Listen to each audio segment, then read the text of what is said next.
What happens when a yoga guru decides to take on the biggest FMCG giants in India? Patanjali is in trouble after the Supreme Court flagged several misleading advertisements. Baba Ramdev and his Ayurvedic medicine business are in trouble. Supreme Court of India on Tuesday issued a contempt of court notice against him. The top court has also restrained Patanjali from advertising products manufactured and marketed by it which aim to address health issues like asthma, diabetes and obesity among several others.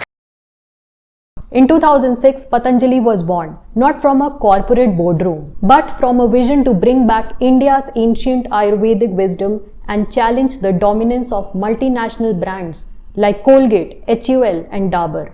Co-founded by Baba Ramdev and Acharya Balkrishna, Patanjali wasn't just a company, it became a cultural movement. Within just a decade, this small Ayurvedic brand grew into a 10,000 crore powerhouse, dominating shelves with everything from herbal toothpaste to instant noodles. But then something changed after a meteoric rise that shocked the industry. Patanjali's growth began to slow. The same brand that disrupted markets started facing backlash. Sales dropped, competition caught up, and its Swadesi edge began to fade. So what really happened? Well, in this case study, we'll exactly talk about it, the Patanjali's full arc. Along the way, we'll also break down the bold strategies that worked, the miscalculations that cost them the market share, and the bigger lessons this brand offers to entrepreneurs, marketeers, and MBA leaders.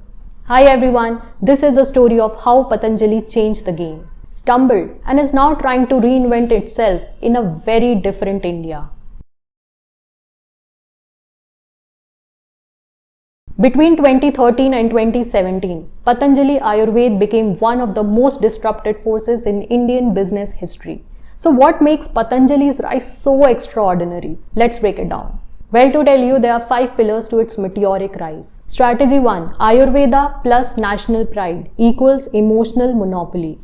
Firstly, Patanjali built its identity around two powerful forces, ancient Ayurveda and modern nationalism. Baba Ramdev positioned Patanjali not just as an FMCG brand, but as a movement to free India from foreign products.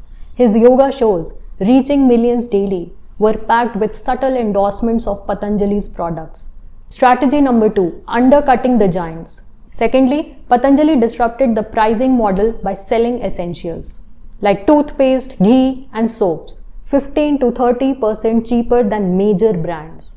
And it worked, especially in price sensitive markets where a 10 rupee difference made or broke brand loyalty. Strategy number 3. The Guru as brand ambassador. Patanjali barely spent on ads during this phase. Why? Because Baba Ramdev himself was walking, talking and trusted mascot. It was an ultimate influencer strategy before influencers even became a thing. Strategy number 4. Unconventional distribution. If we talk about traditional FMCG, distribution means getting your products into Kirana stores, supermarkets and modern retail. But Patanjali rewrote the script. Instead of fighting for space in Big Bazaar or DMart, Patanjali builds its own ecosystem combining health, retail and community in a uniquely Indian way. Here's how it worked. They launched Patanjali Chikitsalayas. In these clinics, customers consulted Ayurvedic doctors and left with prescribed Patanjali products. Secondly, they also launched Arogya Kendras and wellness centers. These were small rural setups offering basic Ayurvedic advice and core products like Dantkanti and ghee, helping Patanjali build grassroots trust in tier 2-3 regions. Third, they also opened Patanjali Bhandars. These stores were exclusive, low-cost outlets showcasing the full product range, just like a mini Patanjali showroom. By 2017, Patanjali had 3,500 plus distributors, 47,000 plus retail counters, and had presence in thousands of villages and towns. The question is, why didn't Patanjali just rely on normal Kirana stores like everyone? The answer is because it wanted to own the customer relationship. By using clinics and branded outlets, it created an environment where people not only bought but believed. And that belief is what drove repeat purchase and loyalty. Strategy number 5. Product tsunami. Patanjali's strategy was simple. If the product fits into the natural label, just launch it. Toothpaste, honey, Chyawanprash, atta, detergents, juices, noodles, shampoos. By 2017, the brand offered over 2,500 SKUs, becoming a one-stop herbal shop for everything. The payoff was extraordinary. In FY 2014, revenue was 2,000 crores. In FY 2017, revenue 10,561 crores. That's crazy. That's like 5x jump in just 3 years. In 2017, Patanjali was declared as most trusted FMCG brand in India. And even multinational rivals were alarmed. HUL relaunched Lever Ayush, Colgate pushed Ved Shakti, Dabur revamped its playbook. The message was clear. Patanjali wasn't just participating in the market, it was redefining it. After soaring to over 10,000 crore in sales, Patanjali seemed unstoppable by 2017. But then, almost as quickly as it rose, the momentum began to fade. By 2018, growth had stalled. Revenues flattened and then declined. FY 2018 to 19 sales dropped by 10% to just 8,100 crores. So what caused the fall of India's fastest growing FMCG brand? Let's unpack the perfect storm that followed. First, it overexpanded itself. Instead of strengthening its core Ayurvedic product lines, Patanjali began launching into unrelated territories like SIM cards, telecom apps, food, fashion, and tech. This scattered focus, strained operations, and confused the brand image. Second, quality started slipping. With scale came cracks in product consistency. A Nepalese drug authority flagged microbial contamination in Patanjali medicines. India's FSSAI recalled chili powder for failing safety test. Reports surfaced of odd-tasting juices and hygiene concerns. Trust began to erode. And once that trust is lost in health and wellness categories, it's hard to regain. Next, the legal troubles began. Patanjali's bold advertising style, often attacking rivals or claiming miraculous benefits, invited regulatory scrutiny. What once felt like confidence now looked like arrogance. And consumers began to question the credibility of Patanjali's bold claims. Meanwhile, economic shocks added fuel to the fire. The demonetization in 2016 and the GST rollout in 2017 disrupted rural supply chains.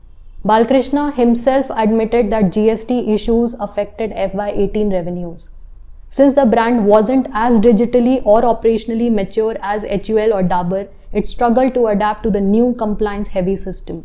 And finally, competitors struck back. No doubt Patanjali had awakened the giants, and now they were all ready. HUL relaunched Lever Ayush backed by slick marketing and premium packaging. Colgate launched Ved Shakti in response to Dant Kanti. Dabur strengthened its Ayurvedic offerings, gaining share from the overall herbal boom. Ironically, Patanjali's success expanded herbal category, but others began to dominate it. The result? By 2020, the signs were clear. Revenue fell 2 years in a row. Flagship categories like ghee, honey, and noodles saw falling off take. Legal and consumer trust issues mounted. The brand no longer felt like a movement. It felt like just another company. The brand that once promised to redefine FMCG in India was now in damage control mode. So the question is, what Patanjali did after the fall, when almost everything has collapsed? It fixed internal structure. It stopped chasing too many things. It returned to its trusted products. It cleaned up quality and supply chain. It toned down the marketing noise. It made a big bet with Patanjali Foods, thus stabilized itself.